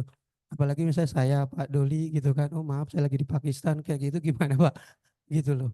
Nah itu mungkin beberapa pertanyaan dan catatan dari kami. Jadi mungkin bisa dilihat lagi aturan 84 nomor 2013 tentang pengangkatan dosen PTN dan PTS itu. Baik, terima kasih Pak. Ya, baik, terima kasih Pak Roni. Nah, jadi terkait dengan tadi ya kembali ya ke dosen. Memang dosen ini kan unik ya. Nah, jadi beban dosen itu tidak hanya mengajar saja, tapi ada kegiatan lain di luar kampus. Nah, memang dasarnya dari HR Portal ini tujuannya adalah untuk histori, Pak. Histori perekapan kehadiran. Supaya aktivitas khususnya terkait dengan kehadiran selama dia itu menjadi dosen tetap ataupun tendik. Dalam hal di sini adalah parameter KPI ya, untuk kedisiplinan dari pegawai, itu makalah dituangkan ke dalam bentuk sistem ini. Sebenarnya sistem ini bukan untuk mempersulit. Hal-hal yang tadi dikatakan oleh Pak Roni sebenarnya ini sudah disiapkan, fleksibel. Kita tidak masalah, Pak Roni ada kegiatan penelitian riset di luar kampus 2 hari, 3 hari, silakan saja. Tapi tadi administrasinya, pelaporannya, kayak seperti izin yang biasanya via WA, kan yang tahu Pak Sasongko saja. Tapi level HRD administrasi di pusat itu tidak tahu. Kalau ada hal-hal misalkan dosen atau teknik keluar tempat kerja atau instansi, amit-amit misalkan ada kejadian kecelakaan atau apa, maka pihak asuransi menanyakan, ini pada saat jam kerja atau bukan. Kalau ternyata pada saat di luar jam kerja tapi tidak ada laporan, pihak instansi itu tidak akan menanggung. Nah, maka oleh sebab itu kita ingin secara administrasi ada pelaporan supaya pada saat yang memegang sebuah legal kan itu nanti yayasan. Jadi yayasan ingin ada dasar, ingin ada landasan. Konsekuensinya apa? Tadi memang kalau untuk kehadiran ini ya nanti akan ada diterbitkan mungkin sebuah informasi atau edaran bahwa kalau tidak melakukan kehadiran maka transportnya akan berdampak ke transport. Ya. Kemudian kalau memang bagaimana konsekuensi kalau dalam 1 bulan 15 hari tidak hadir? Tapi kan tidak hadir karena apa? Kalau Pak Roni karena penelitian kan tertulis di situ ada kegiatan. Ada misalkan ada izin, ada SPPD, kan jelas terkait dengan riset.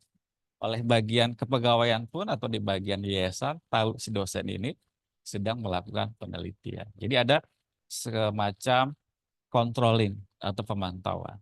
Tapi memang untuk case terkait dengan tadi yang dosen, kekhususan dosen tadi, kita akan sampaikan Pak ke ranah pemangku kebijakan karena ini kembali lagi ke aturan regulasi di masing-masing instansi kan beda-beda. Semuanya punya karakteristik tersendiri. Nah, makanya kita adakan sebuah roadshow ini ingin menangkap salah satunya itu. Apakah untuk dari dosen, untuk teknik, ada hal-hal yang belum jelas, nah kita akan tampung, kita akan sampaikan ke ranah pemegang kebijakan. Mungkin seperti itu dulu ya, Pak Roni, jawaban dari saya, karena kalau untuk solusi kebijakan, itu bukan ranah saya. Ya, karena tugas saya di sini menyampaikan hal-hal terkait dengan implementasi turunan dari aturan kepegawaian yang dituangkan ke dalam sistem namanya HR Portal per hari.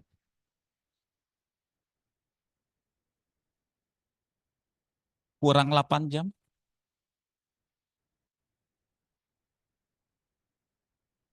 Oh iya.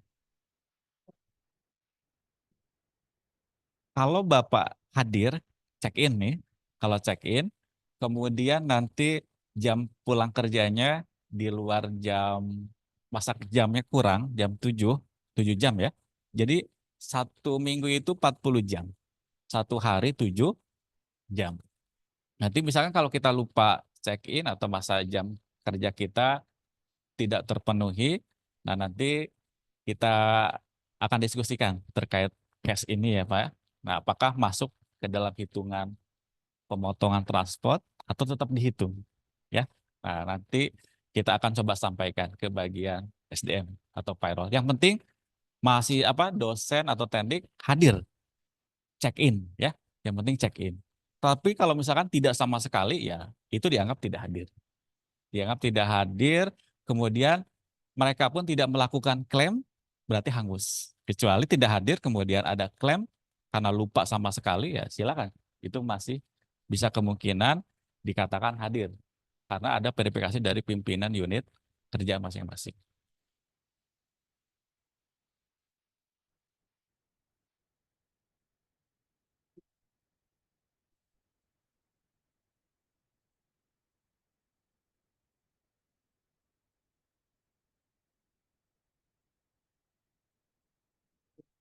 Bolong gitu.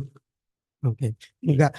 Dan kalau misalnya Senin Selasa ini bisa sampai ya 40 jam misalnya 10 anggaplah 20 jam gitu ya. Kalau enggak 4 hari 20 jam. Nah, ini tetap tidak dihitung achievement Hitungnya per harian, Pak. per hari kan? Hari. Oke. Transport kita, hitungnya transport. Iya, nah itu saya perlu itu aja. Berarti saat ini yang dipakai adalah baginya per hari. Iya. Oke. Bukan akumulasi 40 jam, bukan. Tapi Oke. per hari. Per hari.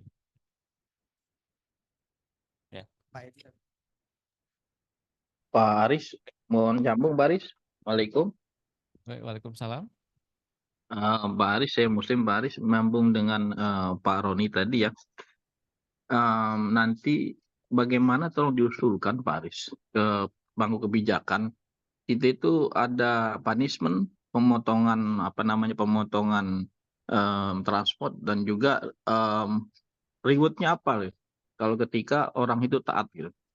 Misalkan kayak Aki Yuyus itu saya yakin beliau itu pada saat sebelumnya kita melakukan absensi itu beliau 99% itu full semua itu. Nah maksud saya dosen atau karyawan yang seperti itu yang tepat waktu dan sebagaimana itu rewardnya seperti apa ya. Lalu kemudian yang untuk masalah meninggal dunia itu dapat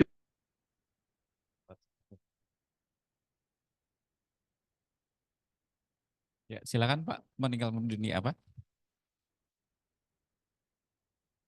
Pak Muslim.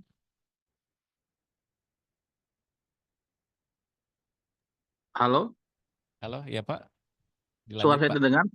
Pak Ya. Aris, kalau yang meninggal dunia itu berapa hari ya cutinya, dapat cutinya? Oh, kalau yang meninggal 3 hari Pak. Nah, Maksimal. ini kan ini ya bisa diusulkan tidak ya? Karena kan kita juga kebanyakan ada hal ritual yang berbeda gitu ya. Kalau kayak NU itu biasanya tahlilan itu sampai 7 hari gitu ya. Apalagi kalau yang meninggal dunia itu adalah orang-orang seperti ayahnya, ibunya gitu ya, kakeknya, neneknya dan sebagainya seperti itu.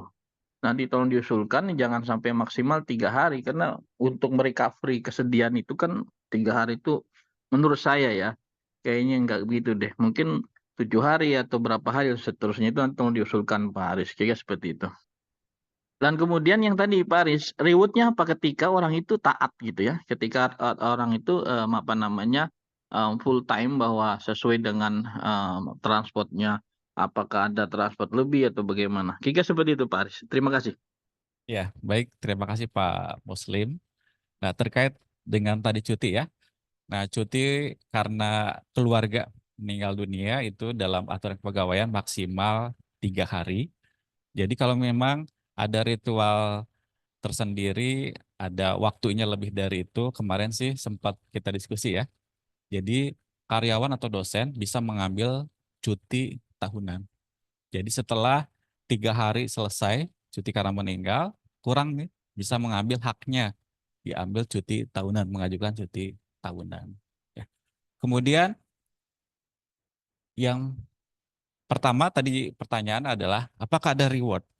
Kita kan berbicara pada reward pada saat di setiap tahun, pada saat disnatalis, kita kadang memberikan sebuah reward terkait dosen teladan atau tendik teladan, atau kita memberikan ada hadiah umroh dan lain-lain. Kadang kita dalam penentuan dosen teladan atau tendik teladan, parameter penentuannya kemarin belum pas. Kita ambil dari mana dasarnya.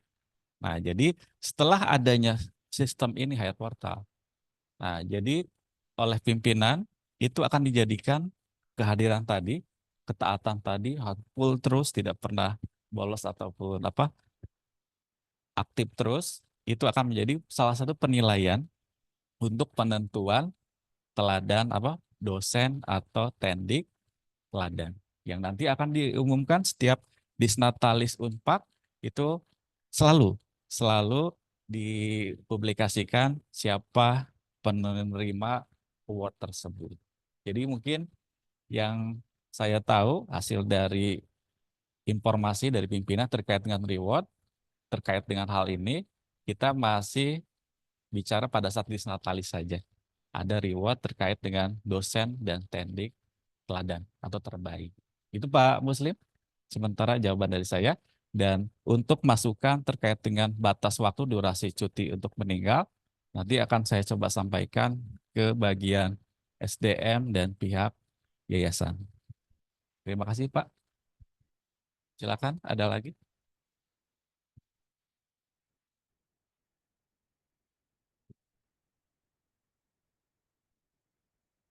Mohon maaf sebelumnya.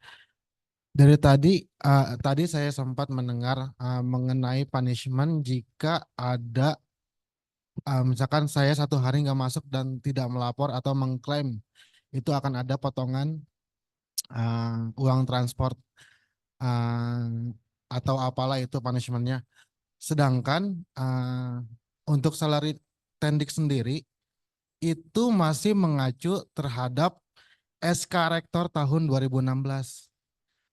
Sedangkan untuk UMK-nya Kota Bogor sendiri itu sudah lebih dari segitu. Ketika anggaplah gaji saya misalkan anggaplah 2 juta. Ketika dipotong uang transport segala macam atau punishment itu, maka ya habislah sudah salary saya di bulan itu gitu. Sedangkan kalau misalkan mau ya ketika kita anggaplah HRD membuat HR portal ini untuk membagusi sistemnya sendiri gitu. Tetapi untuk salary-nya sendiri tidak ada kenaikan sama sekali gitu. Mau itu yang lama, mau itu yang baru, mau itu yang sedang, yang maksudnya yang ini gitu. Saya mau tahu apa tanggapan dari HRD mengenai salary itu sendiri. Oke lah, anggaplah kita semua UMR gitu, UMR Kota Bogor seberapa. Ketika kita tidak memenuhi absensi ini, oke kita dipotong nggak masalah gitu. Tapi ketika kita udah gajinya kecil, terus ada punishmentnya dipotong, ya itu sangat tidak masuk akal menurut saya seperti itu. Itu aja saran saya sih Pak. Baik, terima kasih.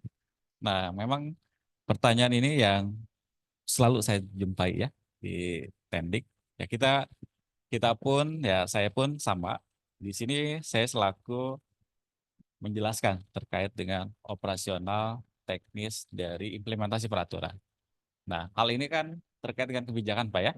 Nah, kebijakan terkait dengan kita berbicara punishment. Apakah punishment ini sudah diperhitungkan terkait dengan kondisi salary yang ada di Universitas Papua. Nah, kembali lagi, sekarang di yayasan sendiri, baik pun di HRD, kita sedang mulai melakukan proses tata kelola manajemen SDM. Kita menginginkan bahwa salary UMR Kota Bogor itu kan sudah kisaran 4,2 ya. 4,2 atau lebih. Nah, sedangkan di Pakuan sendiri masih ada yang pegawai kontrak ya, masih 2,2. Ya. Ada. Nah, pegawai kontrak 2,2. Nah, makanya kita menginginkan nanti pada saat UMR kan upah minimum regional. Jadi pada saat pegawai terendah yang mendapat upah, itu kan kalau sesuai ranah pendidikan minimal kan D3 atau S1. Awal mulanya kemarin kan sempat ada kebijakan bahwa pegawai atau tendik yang pendidikannya masih SMA itu harus dimutasikan ke PKM terlepas dari pembiayaan salary payroll di yayasan. Kenapa? Tujuannya tadi pada saat kita mau menggaji, kita kan nggak fair. Misalkan pendidikan SMA gajinya UMR misalkan 4 juta. Bagaimana kalau pendidikan S1 pasti lebih tinggi lagi. Makanya salah satu kebijakan pemindahan mutasi antara pendidikan yang masih SMA ke PKM dasarnya itu. Itu pun sudah didiskusikan Pak terkait dengan masalah tadi. Memang dalam satu sisi kita kan masuk ke dalam sebuah organisasi, pastikan ada aturan. Kalau kita berbicara semacam pendapatan, itu kan relatif ya. Ada yang gajinya besar pun, ada juga yang dikatakan tidak cukup. Tapi yang dia mendapatkan ya 3 juta pun ya dia cukup saja. Karena kita kerja di Bogor, kalau di Jakarta gaji 10 juta pun ongkosnya besar dan lain-lain itu relatif. Nah, kembali lagi tadi ke depan mudah-mudahan aturan terkait dengan salary, yayasan sih sesuai dengan yang saya ketahui sedang berusaha, Pak. Sedang berusaha, sedang tujuannya ya ingin mensejahterakan karyawan. Nah, salah satunya tadi kita lakukan mapping dulu, karena kan Unpad sendiri, yayasan sendiri sekarang income pendapatan masih murni dari mahasiswa. Pada saat nanti kita kenaikan gaji, misalkan ada kebijakan atas dasar apa punishment ini naik gaji semua, tiba-tiba mahasiswa kita itu turun. Yang tadinya kalau sudah naik nggak mungkin turun lagi, susah. Biasanya kalau sudah di atas susah lagi. Nah, bagaimana menomboki apa kurangan tadi? Nah, mungkin secara bertahap, Pak, untuk yang reward atau dampak dari ini, pimpinan nanti saya coba akan sampaikan ke pemangku kebijakan. Apakah nanti ada hal-hal yang terkait, tentunya makanya aturan ini kan untuk pemotongan punishment segala macam nanti akan resmi pada saat misalkan dilaksanakan itu akan diinformasikan. Makanya di sini kan kita memberikan aba-aba, dampak dari kehadiran ini terkait dengan transport. Ya untuk misalkan gaji teknik masih kurang atau sebagainya, nah kenapa nggak dinaikkan? Nah, itu bukan ranah saya. Saya hanya bisa menyampaikan, nanti saya catat oleh bagian HRD, Pak Gustian dan Pak Pupu. Nanti kita akan resume dari hasil roadshow, masukan dari fakultas-fakultas yang kita temui, yang kita kunjungi, kita sampaikan pada saat rapat pimpinan terkait dengan SDM maupun keuangan. Ya, terima kasih Pak masukannya, nanti kita note. Baik, ada lagi? Silakan. Ya, silakan.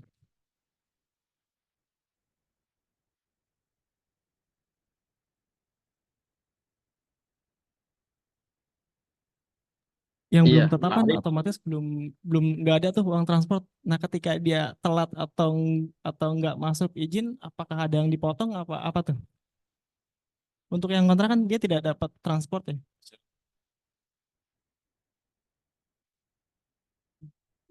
Kalau untuk yang kontrak itu sebagai parameter kedisiplinan.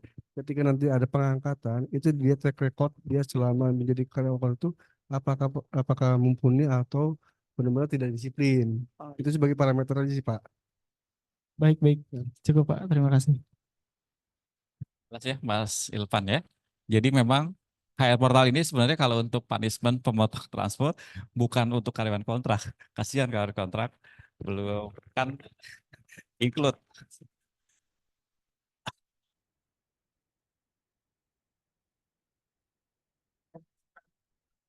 Tidak diperbaiki dari tahun 2016 gitu. Sekarang udah tahun 2024 gitu. Itu sudah berapa tahun SK tidak diperbaharui gitu.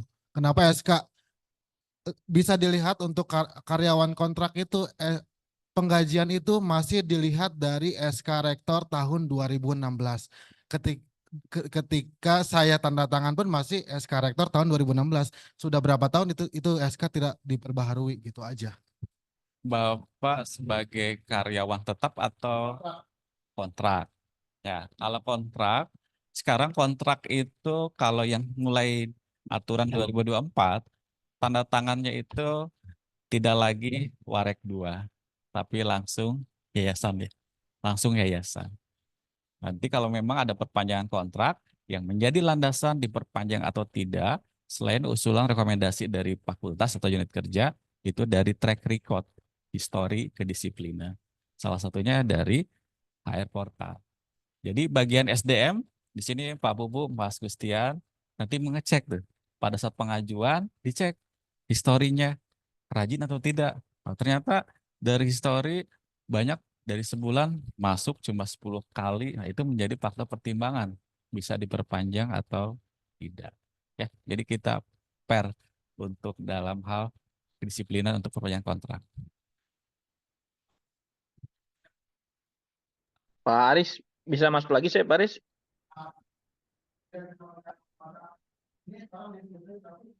Ya kinerjanya di fakultas tuh ya banyak numpuk gitu kayak misalkan ya anggaplah yang orang masalah kan masalah langsung gitu.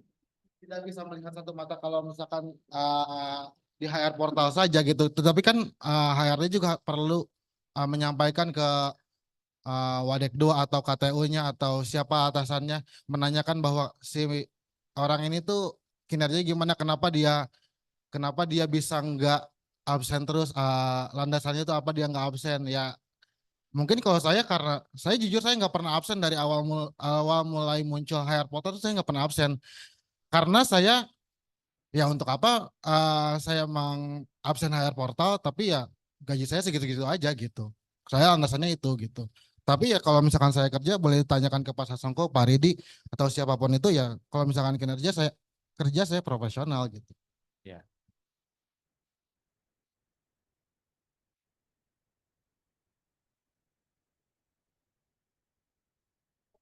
Terkait Undang-Undang Cipta Kerja.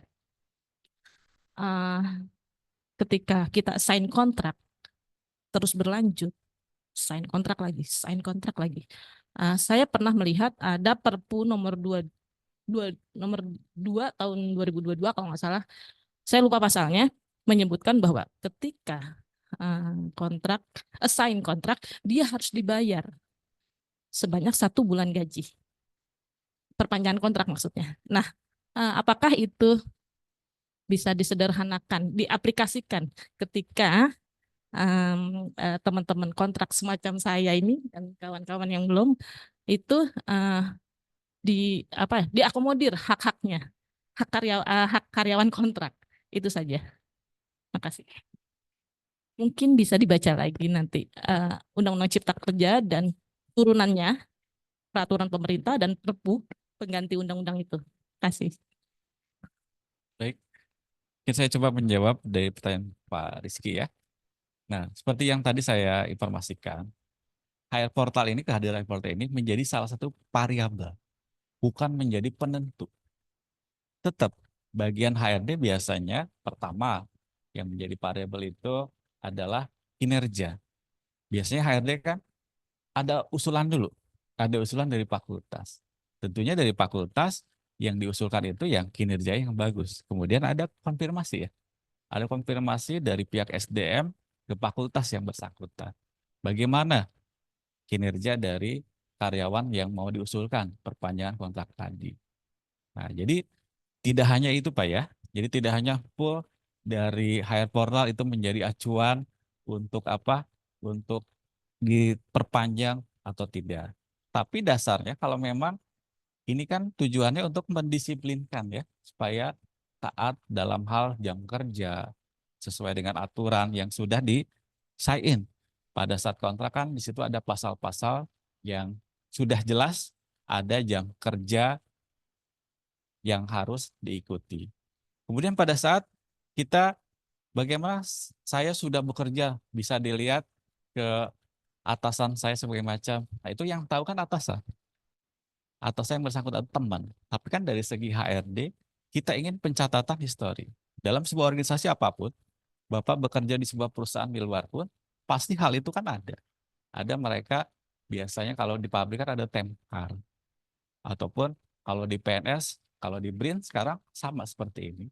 Dia pun online tapi menggunakan radius. Kalau kita terdata sebagai peneliti di Bogor, berarti selama di daerah Bogor itu diakui. Tapi kalau kita check-in di Bandung, check-innya di Bandung, maka oleh SDM BRIN tersebut itu tidak dianggap sebagai kehadiran atau anomali. Karena jarak radiusnya itu berbeda, coverage-nya berbeda. Ya. Jadi terkait dengan yang pertanyaan Ibu yang tentang peraturan, nanti Pak Pupu ya, nanti kita akan cek lagi apakah masukan dari Ibu seperti apa, kita akan catat dulu di bagian SDM. Baik, silakan. Pak Aris, boleh masuk Pak Aris? Ayo silakan Pak. Pak Aris punten ya, saya terima kasih dengan hadirnya Pak Aris ini ya. Mudah-mudahan masukan-masukan tadi itu dari staf maupun dari dosen nanti tolong disampaikan juga ya ke rapat pimpinan bahwa hasil dari visip ini seperti ini gitu atau seperti itu gitu ya. Lalu mungkin juga nanti Bu Dekan dan juga Kak pimpinan akan ada semacam apa namanya statement juga ya terkait masalah apa namanya HR portal ini. Sebenarnya kami setuju dengan pendisiplinan. Kami setuju dengan pendisiplinan, namun dengan punishment itu kalau menurut kami itu adalah agak menurut kami kurang fair aja gitu ya, kira seperti itu. Di sisi lain memang kita di bawah UMR, Pak. Nah, kalau masalah besar atau kecil memang subjektif. UMR itu adalah alat ukur bahwa di dalam suatu kota mengenai gaji yang memang itu disepakati oleh undang-undang tenaga kerja gitu. Nah, oleh karena itu Pak, nanti kita sampaikan aja Pak, tolong sampaikan Pak Aris melalui jalurnya Pak Aris, begitu pula kami kira seperti itu. Agar supaya tidak ada gaduh nih di fakultas terutama di FISIP ya, kira seperti itu. Terima kasih Pak Aris. Ya, baik. Terima kasih Pak Muslim. Nah, baik. Ya memang masukan-masukan dari rekan-rekan, dosen atau tendik yang di setiap kita kunjungi roadshow, kita catat Pak. Kita akan note dan kita akan resume juga pada saat nanti kita rapat pimpinan dengan hasil dari roadshow semua fakultas, itu hasilnya seperti apa. Nah, jadi nanti terkait dengan aturan ini, terkait dengan dampak reward dan punishment segala macam, nah itu nanti menjadi bahan kajian atau pertimbangan diskusi kita yang kita sampaikan ke pemangku kebijakan ya. Pasti Pak, kita akan sampaikan. Kita sudah note untuk masukannya.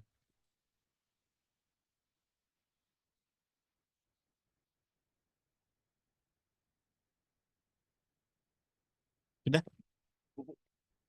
Sudah bisa catat. Catat. Ya. Pak Gustian, Sapa Bu bagian SDM dan payroll, kita sudah. Silakan Bapak Ibu, apa sudah cukup? Itu ada pertanyaan dari Putiara Pak di Oh ya, Bu Pak siapa? Putiara. Iya, Bu Tiara mana? Tiara Puspanidra. Oke, Bu Tiara, untuk presensi dosen kenapa tidak memaksimalkan fitur presensi di Sisdata? Di sana sudah lengkap dan bukti pekerjaan, ada pembatasan waktu presensi, perhitungan uang transport mungkin bisa dari sana, bisa terlihat juga dalam 1 bulan kegiatan di kampus. Ya, memang. Oke, pertanyaan dari Bu Tiara, memang Bu, sebelumnya kan pada saat kita COVID, kita membangun salah satu tools untuk kehadiran supaya ada rekam jejak histori untuk karyawan maupun dosen itu via Sisdata. Yang sebelumnya sih kalau pada saat normal itu menggunakan fingerprint. Nah, di mana fingerprint dosen kalau mengajar atau masuk atau tendik tiap hari itu cek log. Ada check in, check out via fingerprint. Nah, berhubung sekarang di era setelah COVID, artinya kita sudah kembali ke aktivitas normal. Nah, kita menginginkan ada efektivitas atau mobilitas dari dosen atau tendik itu kembali lagi pemantauannya itu aktivitas via di kampus. Salah satunya adalah HR portal ini fleksibel.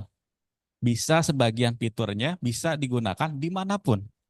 Tidak harus datang ke kampus seperti izin, cuti, tapi ada dikunci untuk kehadiran. Kehadiran hanya untuk di kampus. Ini sama seperti mekanisme dari fingerprint.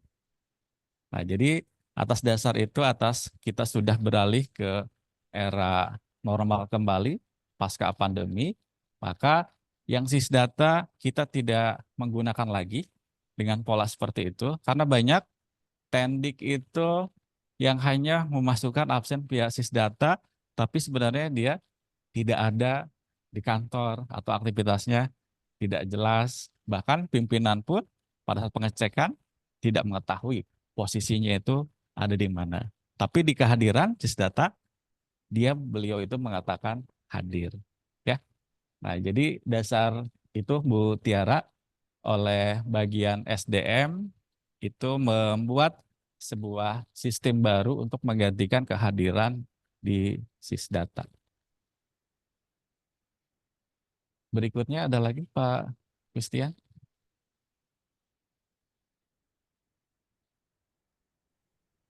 Pak Aris, punten mau nanya. Ya Bu. Pak Aris, kalau misalnya nih hari ini misalnya saya berencana nggak ke kampus, mau mengerjakan penelitian di rumah atau di kafe.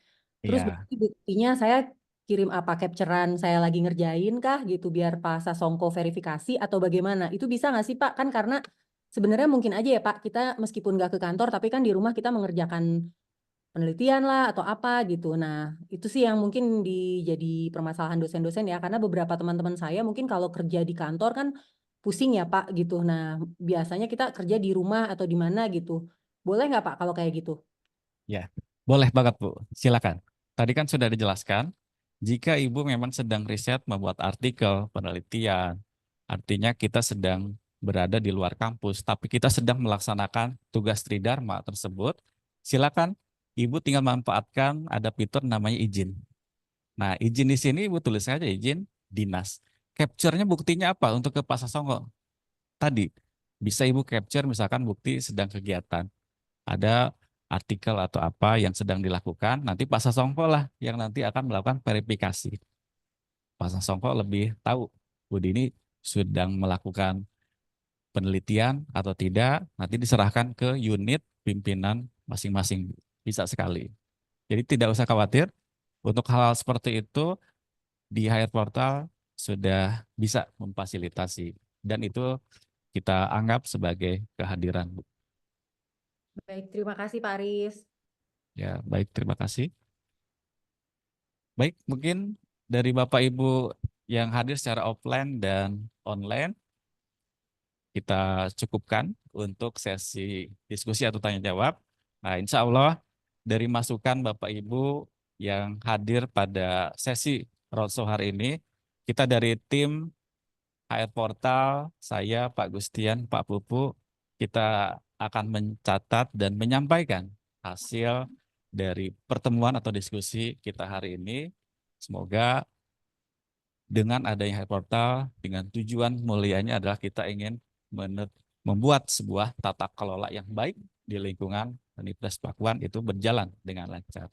Atas perhatiannya, saya ucapkan terima kasih.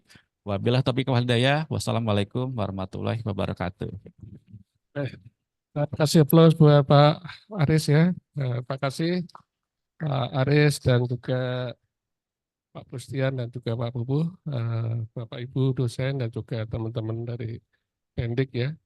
Jadi ini tadi pemaparan dari Pak Aris beserta tim terkait dengan HR Portal ini nanti akan diuji cobakan tanggal 1 sampai 15 ya Pak Pupu. 1 sampai 15 dicoba. Nanti tolong dilakukan itu. Lah nanti pelaksanaannya adalah tanggal 16 sebagai awal daripada tahun ajaran baru ya. Lah ini mudah-mudahan tadi sudah dikemukakan oleh Pak Aris bahwa ini menjadi suatu langkah ya untuk tata kelola khususnya di bidang HRD atau SDM di Universitas Pakuan, ya, khususnya lagi di FISIP ya.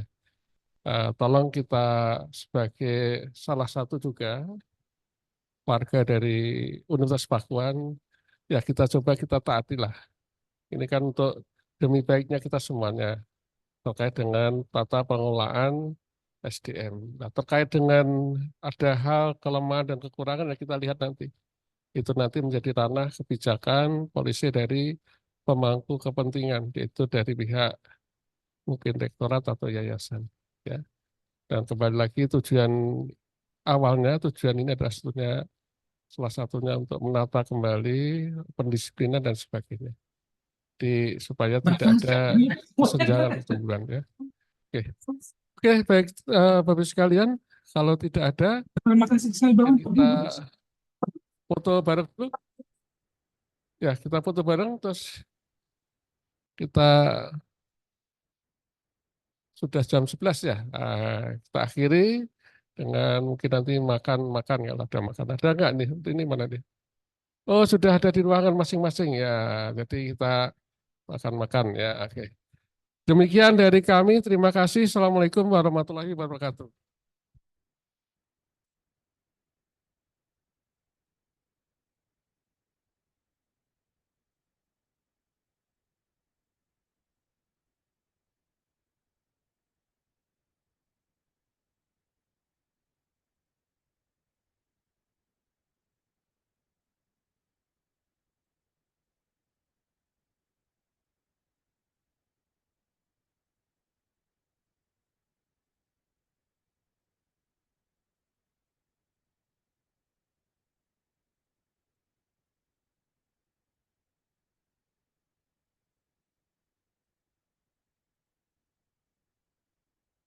Oke, mungkin ada dari Pak Gustian, Pak Pupuh, mungkin ada pertanyaan kata.